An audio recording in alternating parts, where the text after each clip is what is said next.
Right. So thank you, the WWE guy, for suggesting the LG Stylo 2, and we'll go ahead and get started with that one.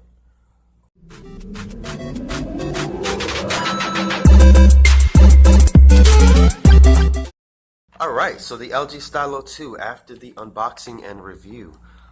So the LG Stylo 1, in my opinion, was okay, but it had memory issues. So it only had 8 gigabytes of memory. So a lot of people had complaints and issues about the memory on the LG Stylo 1. So here we go with the LG Stylo 2. Nice redesign, I believe. It was the LG Stylo 1 was very slippery on the back. I really didn't enjoy the back cover of the LG Stylo 1. It was like curved, but it was very slippery. This one has a really nice back on it, and the design of it is like more squared off. The other one was too rounded, I believe. And I really just like the design aspect of this one. This one's thinner, lighter, all around better specs.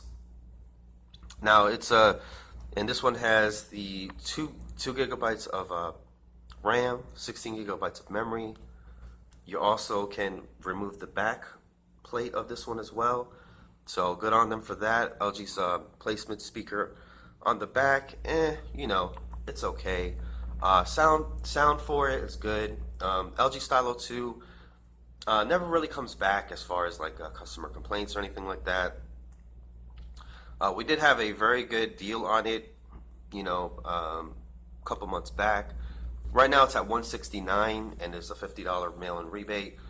So, $169 and a mail-in rebate for $50 puts it about $119. A little bit pricey for me at the moment. LG's, and I explained this in previous videos that, Cricket Wireless has these ups and downs with the sales going.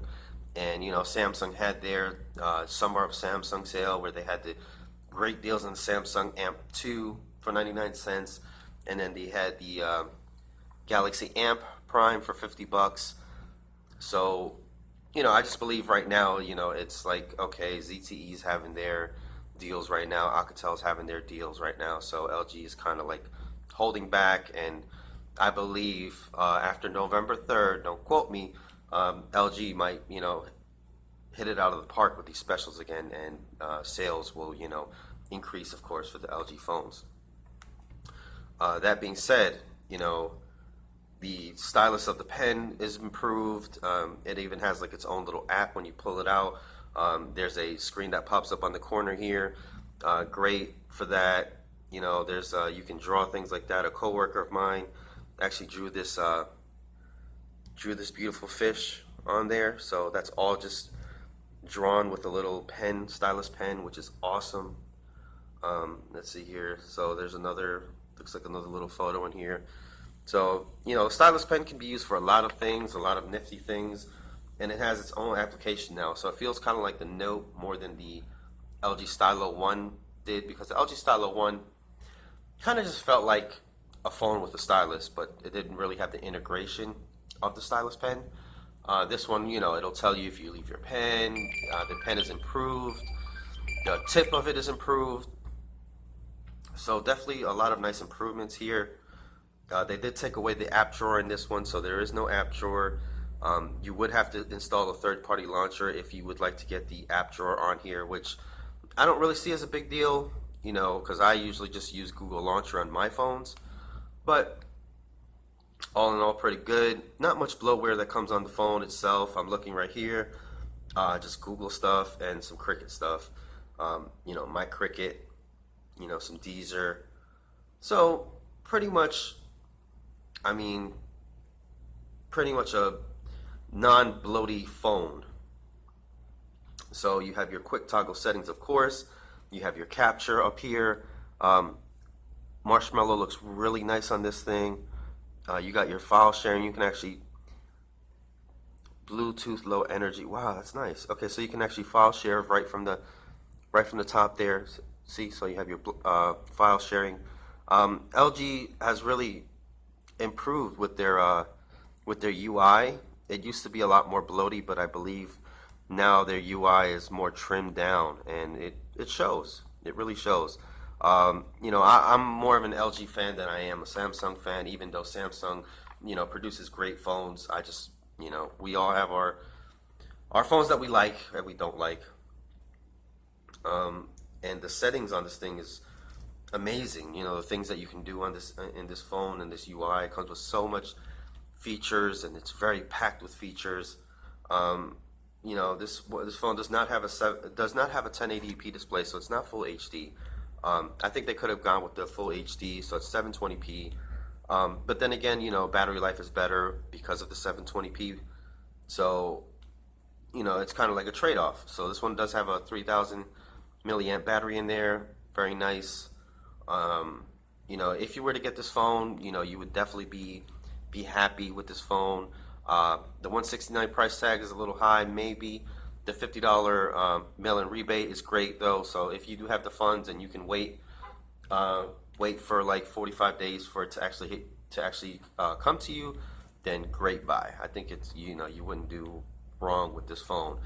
And mostly when people have the LG Stylo 2, they're happy. It's a 5.7-inch display, so it's a big phone.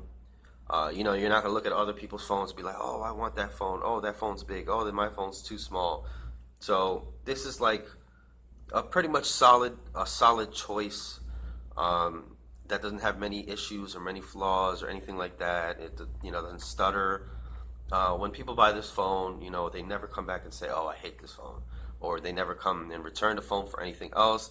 They always just stick with the phone and they love the phone. So now I know that LG has put out other products like the LG Stylo Plus, 2 Plus, and stuff like that.